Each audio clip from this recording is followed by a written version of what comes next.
Ini adalah kapal KCR 60 meter, salah satu armada buatan PT PAL Indonesia yang memperkuat TNI AL.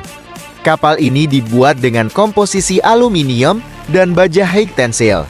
Kapal serang cepat ini memiliki panjang 60,3 meter, lebar 8,1 meter, dan bobot perpindahan 460 ton. Armada ini dapat membawa 43 pelaut. Kecepatan kapal ini melebihi 40 knot. Dilengkapi dengan sistem rudal untuk kemampuan serangan, dan juga mencakup artileri laut lainnya.